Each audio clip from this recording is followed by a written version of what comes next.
এই দুর্গাপুজোর মুখেই ফের দুশ্চিন্তার কারণ হয়ে দাঁড়াচ্ছে আবহাওয়া। বঙ্গোপসাগরে নিম্নচাপের ইঙ্গিতের পাশাপাশি ঝাড়খণ্ডের ঘূর্ণাবর্ত পরিস্থিতি জটিল করে তুলছে। দক্ষিণবঙ্গ থেকে উত্তরবঙ্গ প্রায় সর্বত্রই আগামী কয়েকদিনে বজ্রবিদ্যুৎ সহ বৃষ্টির পূর্বাভাস রয়েছে। যেমন আজ কলকাতায় আকাশ থাকবে আংশিক মেঘলা, দুপুরের পর থেকে হালকা থেকে মাঝারি বৃষ্টির সম্ভাবনাও রয়েছে। সর্বোচ্চ তাপমাত্রা থাকবে আজ 34 ডিগ্রি সেলসিয়াসে, যা স্বাভাবিকের থেকে কিছুটা বেশি। আর বাতাসে আর্দ্রতা থাকায় গরম ও আর্দ্রতাজনিত অস্বস্তিও বহাল থাকবে। দক্ষিণবঙ্গের জেলাগুলিতে আজ থেকে হালকা থেকে মাঝারি বৃষ্টির সম্ভাবনা। বজ্রপাত ও ঘন্টায় সর্বোচ্চ 30 থেকে 40 কিলোমিটার গতিতে হাওয়া বইতে পারে। পূর্ব বর্ধমানের জন্য ইতিমধ্যে জারি করা হয়েছে হলুদ সতর্কতা। পাশাপাশি দক্ষিণ 24 পরগনা, পশ্চিম মেদিনীপুর, বীরভূম, বাঁকুড়া, পুরুলিয়া এবং পশ্চিম বর্ধমানের জন্য বজ্রবিদ্যুৎ সহ ভারী বৃষ্টির সম্ভাবনা রয়েছে। আজকের পর আগামীকালও এই বৃষ্টিপাত জারি থাকবে গোটা দক্ষিণ বাংলায়। তবে সোমবার থেকে এই বৃষ্টির পরিমাণ এবং ব্যাপকতা আরও কিছুটা বাড়তে পারে গোটা দক্ষিণ বাংলাতেই। কলকাতাতেও থাকবে দুর্যোগপূর্ণ আবহাওয়া। আগামী বুধ থেকে বৃহস্পতিবার পর্যন্ত এই বৃষ্টিমুখর আবহাওয়া দেখা যাবে গোটা দক্ষিণ বাংলাতেই। উত্তরবঙ্গের পূর্বাভাসে জানা গিয়েছে, আলিপুরদুয়ার, কোচবিহার, জলপাইগুড়ি, উত্তর দিনাজপুর, দার্জিলিং এবং কালিম্পংয়ে আজ থেকেই শুরু হবে তুমুল বৃষ্টি। কমলা সতর্কতাও জারি করা হয়েছে, বইতে পারে ঝড়ো হাওয়াও। আজ উত্তরবঙ্গের ওপরের দিকের 5 জেলা অর্থাৎ দার্জিলিং, কালিম্পং, আলিপুরদুয়ার, কোচবিহার এবং জলপাইগুড়িতে ভারী বৃষ্টির সম্ভাবনা রয়েছে। এরপর আগামীকাল থেকে মঙ্গলবার পর্যন্ত উত্তরবঙ্গের প্রায় প্রত্যেকটি জেলাতেই বজ্রবিদ্যুৎ সহ বিক্ষিপ্ত বৃষ্টিপাত জারি থাকবে। অন্যদিকে ঝাড়খণ্ডের ঘূর্ণাবর্ত এবারের পুজোর খলনায়ক হতে পারে। এর জেরেই উত্তরবঙ্গে প্রবল বৃষ্টি হচ্ছে এবং সিকিম ও ভুটানের নদীগুলিতে জলস্তর বাড়ছে। ফলে পাহাড়ি অঞ্চলে ফের একবার ভূমিধসের আশঙ্কাও উড়িয়ে দেওয়া যাচ্ছে না। আর পুজোতেও রয়েছে বিক্ষিপ্তভাবে বৃষ্টির সম্ভাবনা। ষষ্ঠীর 2 দিন আগেই নতুন করে নিম্নচাপ তৈরি হতে পারে বঙ্গোপসাগরে। তার প্রভাবেই দক্ষিণবঙ্গের জেলাগুলিতে বৃষ্টির পরিমাণ অনেকটাই বাড়বে। ফলে এবার দুর্গাপুজোয় বৃষ্টির সম্ভাবনা থেকেই যাচ্ছে।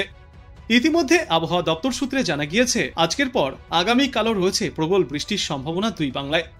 এই মুহূর্তে উত্তরপ্রদেশ থেকে বাংলাদেশ পর্যন্ত বাতাসের উপরিভাগে একটি নিম্নচাপ রেখা সক্রিয় রয়েছে। তার প্রভাবে উত্তরবঙ্গে ভারী বর্ষণ চলছে। উত্তরবঙ্গের ওপরের দিকের 5টি জেলায় আজ এবং আগামীকাল ভারী থেকে অতি ভারী বর্ষণ চলবে। দক্ষিণবঙ্গের বিভিন্ন জেলাতেও রয়েছে আগামী 2 দিনে বিক্ষিপ্তভাবে হালকা থেকে মাঝারি বৃষ্টির সম্ভাবনা।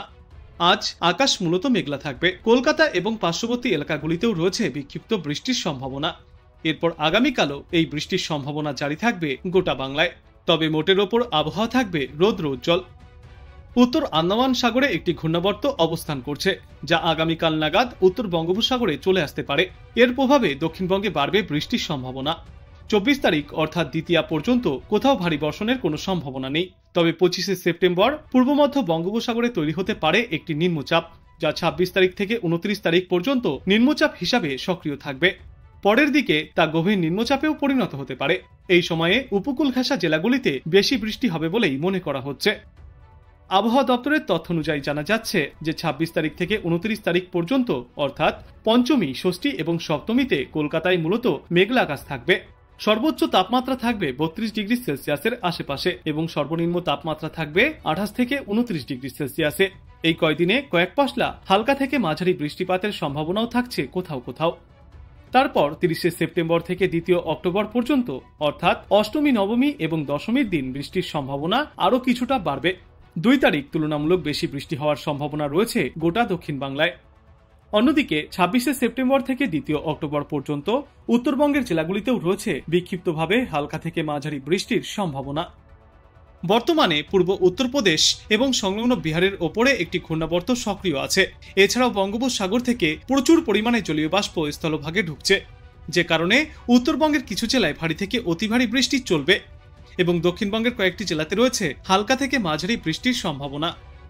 আজ কলকাতা সহ দক্ষিণবঙ্গের প্রায় সর্বত্রই কম বেশি ঝড় বৃষ্টিপাতের দাপট দেখা যাবে। প্রতি ঘন্টায় সর্বোচ্চ 30 থেকে 40 কিলোমিটার গতিতে দমকা ঝোড়ো বাতাস বয়ে যেতে পারে। এরপর আগামীকালও 24 পরগনা, পুরুলিয়া, বাঁকুড়া, পূর্ব ও পশ্চিম বর্ধমান, বীরভূম, মুর্শিদাবাদ এবং নদিয়ায় রয়েছে ঝড় বৃষ্টির সম্ভাবনা।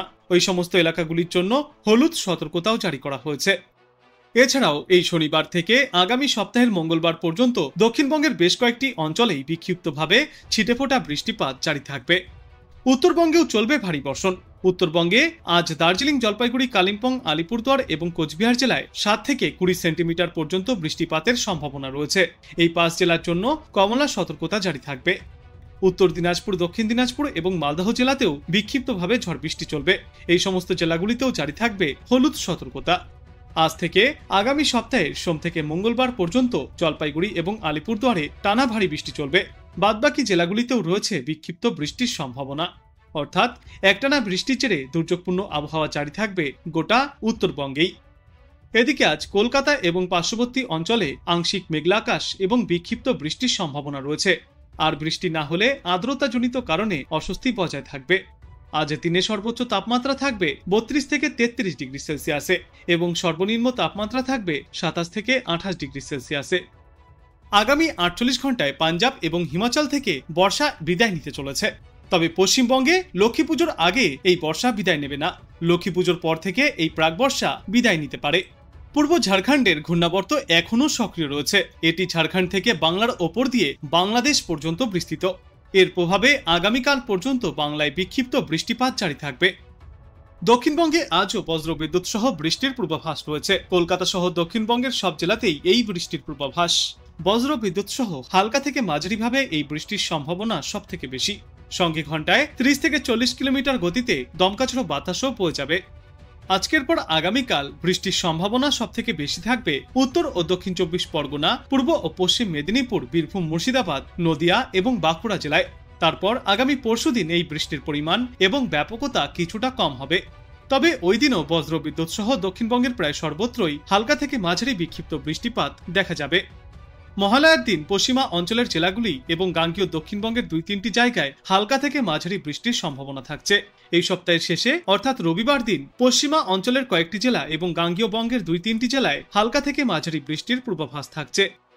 উত্তরবঙ্গেও রয়েছে আজ ভারী বৃষ্টির সম্ভাবনা। বিশেষ করে ওপরের দিকের 5টি জেলায় থাকবে দুর্যোগপূর্ণ আবহাওয়া। দার্জিলিং, কালিম্পং, আলিপুরদুয়ার, কোচবিহার এবং জলপাইগুড়িতে ভারী বৃষ্টির সতর্কতা রয়েছে। এরপর আগামী 2 দিনেও বিক্ষিপ্তভাবে এই বৃষ্টিপাত জারি থাকবে। আজ বাংলাদেশ আবহাওয়া দপ্তর সূত্রে জানা যাচ্ছে, রংপুর, ময়মনসিংহ, ঢাকা, খুলনা ও সিলেট বিভাগের কিছু কিছু জায়গায় এবং রাজশাহী, বরিশাল ও চট্টগ্রাম বিভাগের 2-1 জায়গায় আজ অস্থায়ীভাবে দমকা হাওয়া সহ হালকা থেকে মাঝারি ধরনের বৃষ্টি অথবা বজ্র বৃষ্টিপাত হতে পারে। সেই সাথেই সারা দেশের কোথাও কোথাও মাঝারি ধরনের ভারী বর্ষণ চলবে। সারা দেশে দিন এবং রাতের তাপমাত্রা প্রায় অপরিবর্তিতই থাকবে। এরপর আগামীকাল চট্টগ্রাম ও সিলেট বিভাগের অনেক জায়গায় এবং রংপুর, রাজশাহী, ময়মনসিংহ, ঢাকা, খুলনা ও বরিশাল বিভাগের কিছু কিছু জায়গায় অস্থায়ীভাবে দমকা হাওয়া সহ হালকা থেকে মাঝারি ধরনের বৃষ্টি এবং বজ্র বৃষ্টিপাত জারি থাকবে। সেই সাথেই সারা দেশে কোথাও কোথাও হালকা থেকে মাঝারি ধরনের বর্ষণ চলবে। সারা দেশে দিন এবং রাতের তাপমাত্রা প্রায় অপরিবর্তিতই থাকবে। 22 সেপ্টেম্বর ঢাকা, খুলনা, বরিশাল, চট্টগ্রাম ও সিলেট বিভাগের অনেক জায়গায় এবং রংপুর, রাজশাহী ও ময়মনসিংহ বিভাগের কিছু কিছু জায়গায় অস্থায়ীভাবে দমকা হাওয়া সহ হালকা থেকে মাঝারি ধরনের বর্ষণ চলবে। সেই সাথেই সারা দেশের কোথাও কোথাও মাঝারি থেকে ভারী বর্ষণও দেখা যেতে পারে। সারা দেশ জুড়ে দিন এবং রাতের তাপমাত্রা সামান্য কম হবে। 23 সেপ্টেম্বর রংপুর, ময়মনসিংহ, ঢাকা, চট্টগ্রাম ও সিলেট বিভাগের কিছু কিছু জায়গায় এবং রাজশাহী, খুলনা ও বরিশাল বিভাগের 2-1 জায়গায় অস্থায়ীভাবে দমকা হাওয়া সহ হালকা থেকে মাঝারি ধরনের বৃষ্টি অথবা বজ্র বৃষ্টিপাত হতে পারে। সেই সাথেই সারা দেশের কোথাও কোথাও মাঝারি ধরনের ভারী বর্ষণ চলবে। ওই দিন সারা দেশে দিন এবং রাতের তাপমাত্রা প্রায় অপরিবর্তিতই থাকতে পারে। এর পরবর্তী 3-5 প্রথম দিকে বৃষ্টিপাতের প্রবণতা কিছুটা কমে আসবে এবং শেষের দিকে বৃষ্টিপাতের প্রবণতা বাড়তে পারে।